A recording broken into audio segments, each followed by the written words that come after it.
Hey, what's up, everybody? Jake here, and welcome to the hobby. We're in kind of a really interesting period of time right now where, generally speaking, a lot of Pokemon cards are more expensive than ever.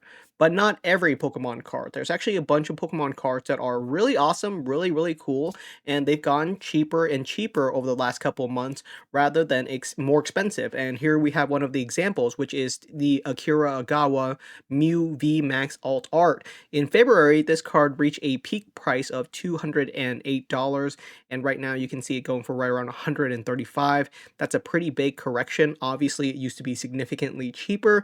It used to go for right around 80. So this real price climb was just way too fast, way too quickly for something like Fusion Strike.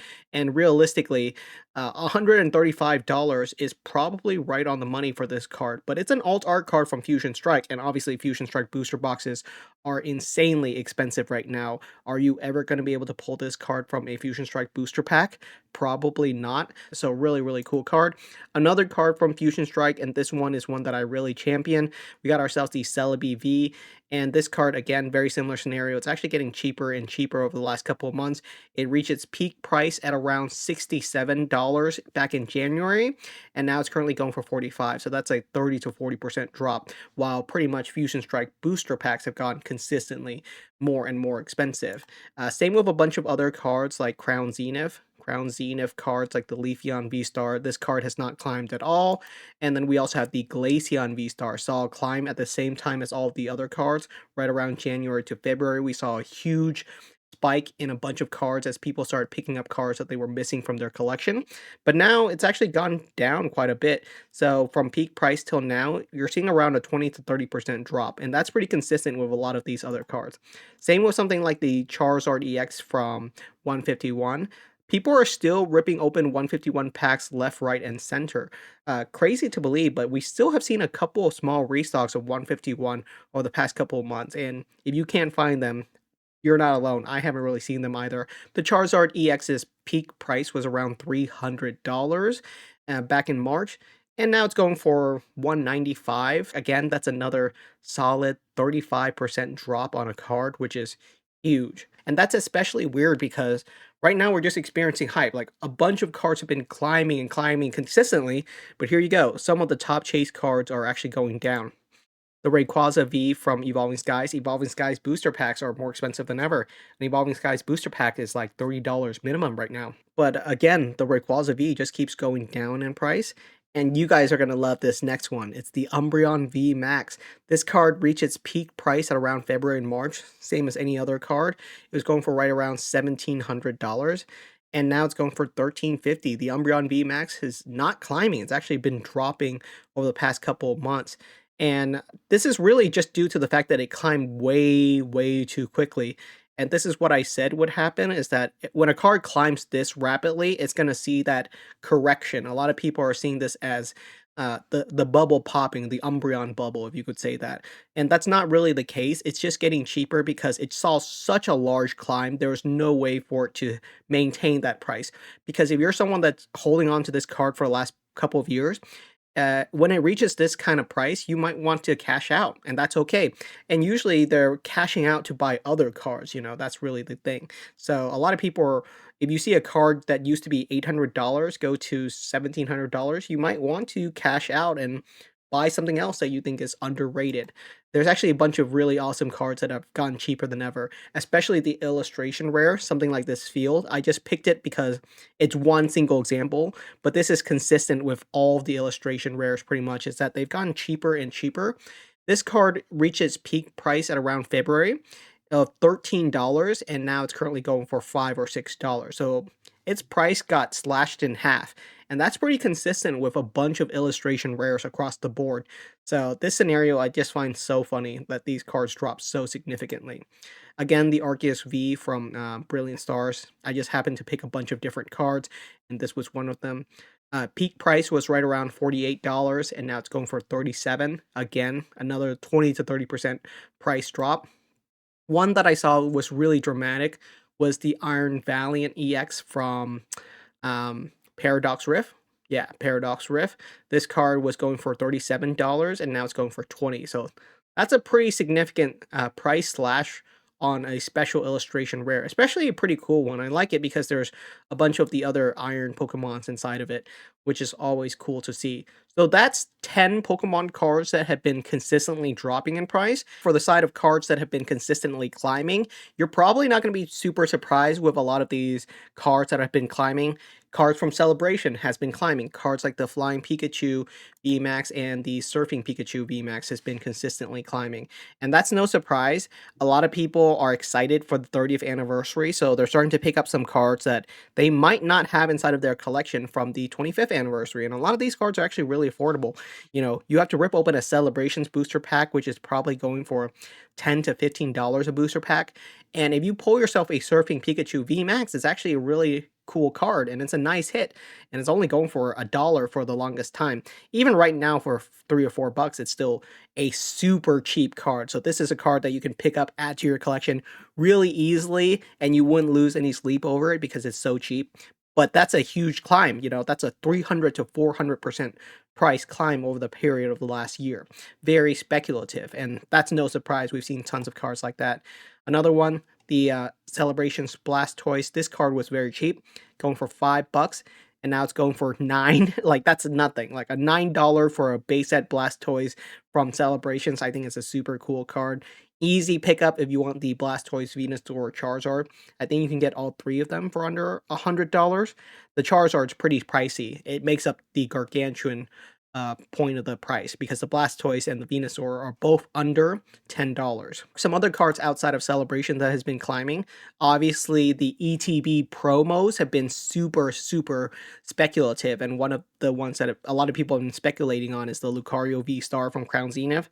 I think this card's okay. I don't love the art on it. I think it's okay. It's too close up to Lucario face. Like, back off a little bit, Lucario. But the card is really cool. The Crown Zenith set is obviously a fan favorite. This card used to be less than $1, which is not surprising because it was available inside of every single ETB. But now that Crown Zenith ETBs are going for $150 to $200, you have to put some respect on this card's price. It can't be below $1 if the ETB is $150. You know, that doesn't make sense because how else are you going to get this card besides ripping open an ETB? There aren't that many copies of it. There are still a ton of copies of it because there was one in every ETB, but there aren't that many copies of it. So it makes sense for this card to probably be right around, you know, $5 or $6. So seeing this card dip over the past couple months because it kind of speculated way too high. It went up to $10. I think $10 is a little expensive. So it makes sense that it dropped down a little bit. And then the Lugia V from Silver Tempest. This card's starting to see some serious respect as well. Used to be a $150 card, which is not cheap at all. But now it's going for $300. That's doubling its price in a couple of months. It's very interesting to see what cards double in price while other alt art cards are even older. Like I shared you guys the earlier example of the Dragonite V, the Mew V Max from Fusion Strike. Those sets are even older and way harder to pull, but those have not been climbing. So maybe sometimes it's better to swerve the other way. If people are picking up the Lugia V, maybe you want to pick up the Mew V Max. Maybe you want to pick up some cards that are dropping. But that's part of the give and take, is that ultimately, do you want to pick cards that are climbing in value? Because there's pros and cons to that. Or do you want to pick cards that are declining in value? Again, also pros and cons with that. Another card that's been climbing rapidly, the Captain's Pikachu from Horizon Gem 1. I opened up a couple of these booster boxes. I never pulled this card, so I don't have a copy of it inside of my collection. But really, really cool card. And the price is respectable and it makes sense. This is pretty much the only big chase card from the Chinese set Horizon Gem. And it's a hard pull. And those booster boxes are supposedly out of print and out of stock. Like, they're not restocking them, is the general memo. I don't know if that's true or not. It would be really interesting if they never do a restock of it. But if that's really the case, then this card is probably going to stay at this price point. But I'm hedging on the side that they might still restock it because I've never heard of a trading card game that does one print run and never, ever, ever, ever restock it, because every company always gets greedy and they hit the reprint button at some point in the future. And then we have ourselves the Paldean Fates Mew EX. I put this on the list of cards that are climbing because it's been climbing. It used to be an $80 card a year ago, and now it's going for 400 bucks. That's a huge climb. That's a 4 to 5x multiplier, which is huge. And it's starting to see that price climb again. It saw a dip or a correction after February, same as all of the other cards that we've shown. But unlike the other cards, which have consistently gone down, like the Mew V Max from Fusion Strike, this card is starting to see that climb again. And that's because Paldean Fates is out of stock and out of print. But you can say the same thing about Fusion Strike. So that's why I think maybe that View V Max is kind of underrated. And you guys are about to get some doozies. We got ourselves the Mega Rayquaza, another card that's been really climbing. I wanted to share some example of cards that have just consistently climbed. And this card makes total sense. I mean, Mega is coming back. We're going to get a new Mega Rayquaza in the next couple of months. After Phantasmal Flames, I believe the set right after that will feature the Mega Rayquaza. So this is a cool card. It's a super hard chase. And you don't even want to talk about the PSA 10 prices. $8,000 for a PSA 10? Oof. That is insanely expensive, but a raw copy, even a near mint one, you can still find going for 500 bucks. I would just pick up the raw copy instead of the PSA 10. You know, save your money and pick up some other cool cards. You can pick up a lot of cool cards for $8,000. Again, the Mega Gengar really consistently going up in value. The price on it, it's like this card doesn't even exist in a PSA 10, so it's hard for you to find prices on cards like this. But I'm assuming this card's gonna be super expensive if one ever is available for sale. These cards, their population reports are so insanely low, like literally a dozen copies, maybe less, that it's impossible to find one even on sale.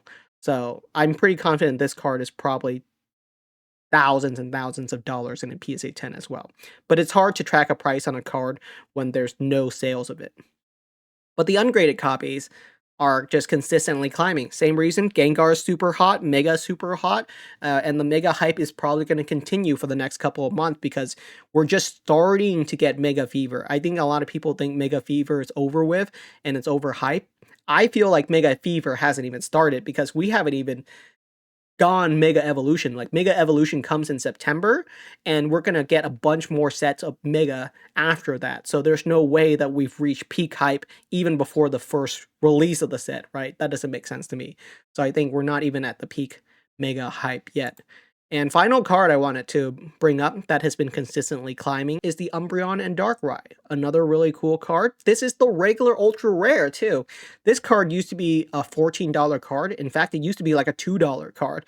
And that's because it's just a regular ultra rare. But it is really cool. You know, you got Umbreon and Darkrai in the card, and it's drawn by legendary artist Mitsuhiro Arita. So really cool card.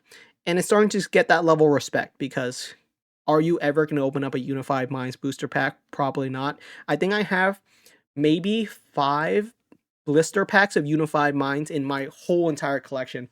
So that's all I have of Unified Minds. 5 booster packs. I technically have a booster box sealed, but 5 like loose booster packs. And that's pretty much all I have. So it's really cool that this card is also climbing in price. Makes sense, makes sense. All the cards that are climbing in price, I think makes total sense. It's really the cards that have been dipping in price that I think don't make sense because they're also really cool. And those packs are also out of print and out of stocks, but they're not climbing. So sometimes the market is weird like that. If you guys want to try to explain it to me, then be my guest. Drop a comment. Thank you so much for watching. Let me know what your thoughts are on these cards that are consistently dropping in price and cards that are consistently climbing in price. Thank you so much, and I'll see you guys next time.